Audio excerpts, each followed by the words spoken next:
BJP ಅವರು ಜಾತಿ ಹೆಸರ ಮೇಲೆ ಬಂಕೂರು ವ್ಯಾಪ್ತಿಯ ಬರ್ತಕ್ಕಂಥ ನಮ್ಮ ಎಲ್ಲ ಕಾಂಗ್ರೆಸ್ ಮುಖಂಡರೇ ಮತ್ತು ಅಕ್ಕ ತಂಗಿಯಂದರೆ ತಾಯಿಂದರೆ ಅಣ್ಣ ತಮ್ಮಿಂದರೆ ಮತ್ತು ಮಾಧ್ಯಮದ ಮಿತ್ರರೇ, ಈಗ ನಾವು ನಿಮ್ಮ ಮುಂದೆ ಇಲ್ಲಿ ಬಂದಿರೋದು ಲೋಕಸಭೆ ಎಲೆಕ್ಷನ್ ಪ್ರಯುಕ್ತವಾಗಿ ಬಂದಿದ್ದೀವಿ. ತಮ್ಮ ಮತ ಕೇಳಿಕೊಂಡು ತಮ್ಮ ಆಶೀರ್ವಾದ ಪಡ್ಕೊಂಡು ಹೋಗ್ಬೇಕಂತ ಬಂದಿದ್ದೀವಿ ನಾವು ಇಲ್ಲಿಗೆ. ಈ ಚುನಾವಣೆ ಬಹಳ ಮಹತ್ವದ ಚುನಾವಣೆ. ಯಾಕಂದರೆ ಇದು ಕಲಬುರಗಿಯ ಅಭಿವೃದ್ಧಿ ಮತ್ತು ಪ್ರಗತಿಗೋಸ್ಕರ ತಾವು ಓಟ್ ಹಾಕಬೇಕು. ಏನು ಇಲ್ಲಿ ತನಕ ಖರ್ಗೆ ಸಾಹೇಬರು ಎಲ್ಲ ಅಭಿವೃದ್ಧಿ ಕಾರ್ಯಗಳು ಮಾಡಿದ್ದಾರೆ, ಅದು ಮುಂದುವರಿಸಬೇಕಾದ್ರೆ ನೀವು ಕಾಂಗ್ರೆಸ್ ಅಭ್ಯರ್ಥಿಯನ್ನು ಗೆಲ್ಲಿಸ್ಕೊಳಿಸ್ಬೇಕು ಇಲ್ಲಿಂದ. ಈಗ ತಾವು ಪ್ರಿಯಾಂಕ್ ಅವರಿಗೆ ತಾವು 3 ಸಲ ಆಶೀರ್ವಾದ ಮಾಡಿ ಅವ್ರಿಗೆ MLA ಮಾಡಿದ್ದೀರಿ. ಅವ್ರು 3 ಸಲನೂ ಮಂತ್ರಿಗಳಾಗಿದ್ದಾರೆ ಇಲ್ಲಿಂದ. ಮತ್ತು ಅವರು ಅಭಿವೃದ್ಧಿ ಕೆಲಸಗಳು ಕೂಡ ಮಾಡ್ಕೊಂಡು ಹೋಗ್ತಾ ಇದ್ದಾರೆ. ಸೊ ಈಗ ನಮ್ಮ ಸರ್ಕಾರ ಈಗ 5 ಗ್ಯಾರಂಟಿ ಕೊಟ್ಟಿತ್ತು.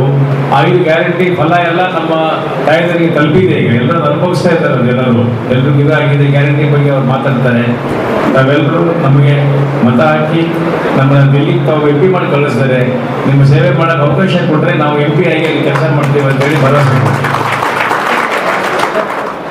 ತಾವೆಲ್ಲರೂ ನಮ್ಮನ್ನು ಅತ್ಯಂತ ಪ್ರಚಂಡ ಮೊದಲು ಗೆಲ್ಲಿಸ್ತಾರೆ ಅನ್ನೋ ವಿಶ್ವಾಸದಿಂದ ನನ್ನ ಮಾತನ್ನು ಮುಗಿಸ್ತೇನೆ. ಜೈ ಹಿಂದ್, ಜೈ ಕರ್ನಾಟಕ.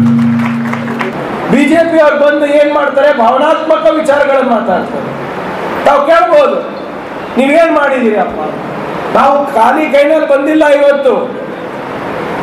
ತಮ್ಗೆ ನೆನಪಿದ್ರೆ ಇದೇ ಬಂಕೂರಿನಲ್ಲಿ ನಾವಲ್ಲಿ 2 ಸಭೆ ಮಾಡಿದಾಗ ನಾನೇ ತಮಗೆ ಮಾತು ಕೊಟ್ಟಿದ್ದೆ, ದಯವಿಟ್ಟು ನನ್ನನ್ನು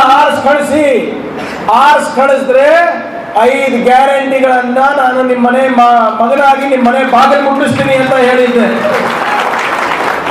8 ತಿಂಗಳು ನಮ್ಮ ಸರ್ಕಾರ ಬಂದಷ್ಟರಲ್ಲಿ ಇವತ್ತು ಎಲ್ಲ 5 ಗ್ಯಾರಂಟಿಗಳು ಸೇರಿದೆಯಾ? ಇಲ್ಲ ಹೇಳಿ, ಸೇರಿದೆನಮ್ಮ? ಸೇರಿದೆ.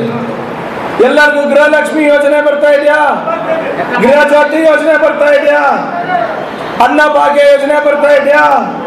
ಯುವ ನಿಧಿ ನಮ್ಮ ಯುವಕರು ಯಾರ್ಯಾರಿದ್ದಾರೆ ಅವ್ರಿಗೆ ಸೇರ್ತಾ ಇದೆಯಾ? ಮತ್ತೆ ಬಸ್ನಲ್ಲಿ ಫ್ರೀಯಲ್ಲಿ ಓಡಾಡ್ತಾ ಇದ್ರೆ ಏನ್ ಟಿಕೆಟ್ ಕೇಳತ್ತಾರ ನಮ್ಮ? ನಿನಗಿಲ್ಲಪ್ಪ, ಅದು ಬರೀ ಹೆಣ್ಮಕ್ಳಿಗೆ. ಯಾರಾದ್ರೂ ಟಿಕೆಟ್ ಕೇಳ್ತಾ ಇದ್ರೆ ನಮ್ಮ? ಇಲ್ಲ. ಇವೆಲ್ಲ ಹೆಂಗಾಯ್ತು? ಇವೆಲ್ಲ ಯಾಕಾಯ್ತು?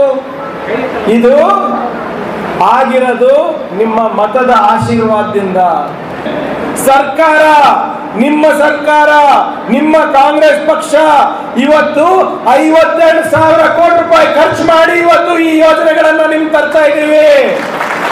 ಈ 52,000 ಕೋಟಿ ರೂಪಾಯಿ ನಮ್ಮದಲ್ಲ. ಈ 52,000 ಕೋಟಿ ರೂಪಾಯಿ ನಿಮ್ಮದು. ಇವಾಗ 45 ಡಿಗ್ರಿ ಇದೆ ಅಲ್ಲ, 45-50 ಡಿಗ್ರಿ ಇದೆ ಅಲ್ಲ, ಈ ಉರಿ ಬಿಸಿಲಲ್ಲಿ ನೀವು ಬೆವರು ಸುರಿಸಿ ರಕ್ತ ಕುದಿಸಿ ಕೆಲಸ ಮಾಡ್ತಿರಲ್ಲ, ಕೆಲಸ ಮಾಡಿ ನೀವು ದುಡ್ಡನ್ನು ಸರ್ಕಾರಕ್ಕೆ ಕೊಡ್ತಿರಲ್ಲ ತೆರಿಗೆ ಆಗಿ, ಆ ನಿಮ್ಮ ದುಡ್ಡು ವಾಪಸ್ ನಿಮಗೆ ಕೊಡ್ತಾ ಇರೋದು ನಾವು. ಇದು ತಪ್ಪ ಹೇಳ್ರಿ? 52,000 ಕೋಟಿ ರೂಪಾಯಿ ವಾಪಸ್ಸು ನಾವು ನಿಮ್ಗೆ ಕೊಡೋದು ತಪ್ಪು ಅಂತ ಬಿಜೆಪಿ ಹೇಳ್ತಾರೆ. ಇವತ್ತು ಬಿಜೆಪಿ ಅಧ್ಯಕ್ಷರು ವಿಜೇಂದ್ರ ಅವರು ಒಂದು ದೊಡ್ಡ ಸ್ಟೇಟ್ಮೆಂಟ್ ಕೊಟ್ಟಿದ್ದಾರೆ. ಇದೆಲ್ಲ ತಾತ್ಕಾಲಿಕ ಬಿಟ್ಟಿ ಭಾಗ್ಯಗಳಂತೆ.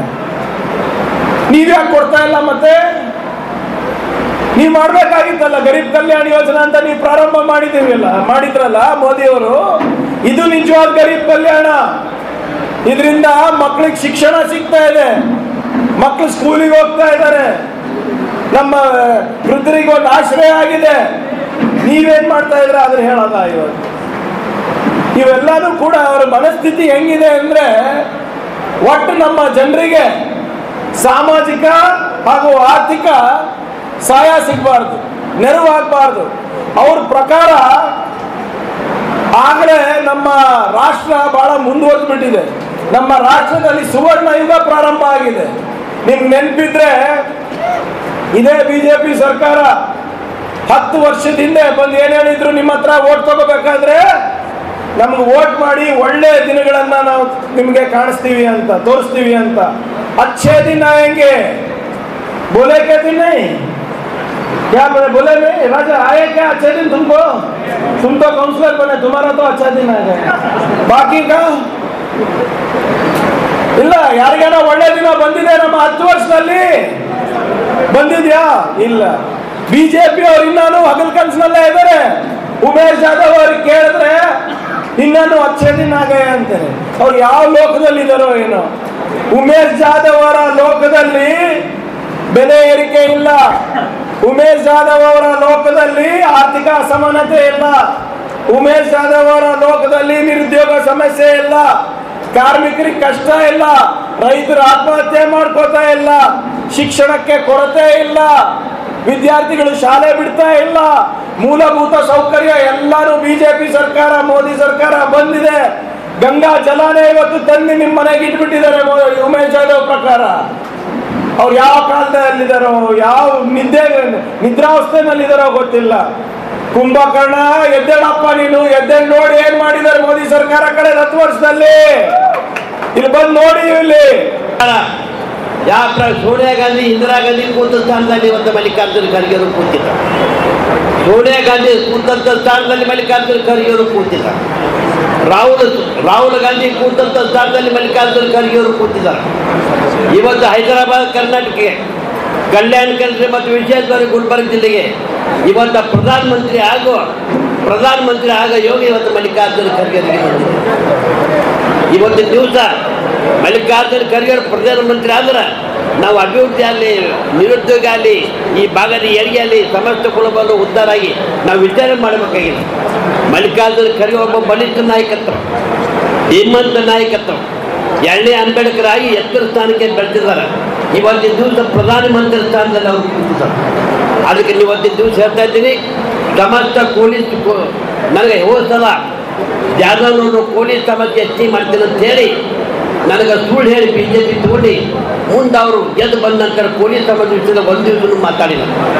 ಮಲ್ಲಿಕಾರ್ಜುನ ಖರ್ಗೆ ಸಾಹೇಬರು 371 ಜೆ ಕೊಡುವಂತ ಸಂದರ್ಭದಲ್ಲಿ ಯಾವುದೇ ಒಂದು ಸಮಾಜಕ್ಕೆ, ಒಂದು ಜಾತಿಗೆ ಅವರು ರಿಸರ್ವೇಶನ್ ಕೊಡಲಿಲ್ಲ. ಇವತ್ತು ಎಲ್ಲಾ ಸಮಾಜಕ್ಕೆ, ಎಲ್ಲ ಜಾತಿಗೆ ರಿಸರ್ವೇಶನ್ ಕೊಟ್ಟಿರ್ತಕ್ಕಂಥ ಯಾರಾದ್ರೂ ನಾಯಕ ಇದ್ರೆ ಅವರು ನಮ್ಮ ಮಹಾನಾಯಕರಾಗಿರ್ತಕ್ಕಂಥ ಮಲ್ಲಿಕಾರ್ಜುನ ಖರ್ಗೆ ಸಾಹೇಬರು ಅಂತಕ್ಕಂಥ ನಾವು ತಿಳ್ಕೊಳ್ಬೇಕು. ಎಲ್ಲಾ ಸಮಾಜಗಳನ್ನ ಅದರಲ್ಲಿ ತಂದು ಅಭಿವೃದ್ಧಿ ಮತ್ತು ಅಧಿಕಾರ ಮತ್ತು ಅಷ್ಟೇ ಅಲ್ಲ, ಇವತ್ತು ಅನೇಕ ಕೆಲಸಗಳನ್ನು ಮಾಡುವುದರ ಮುಖಾಂತರ ಇವತ್ತು ನಮ್ಮ ಭಾಗಕ್ಕೆ ಅನುವು ಮಾಡಿಕೊಟ್ಟರು ಬಂಧುಗಳೇ.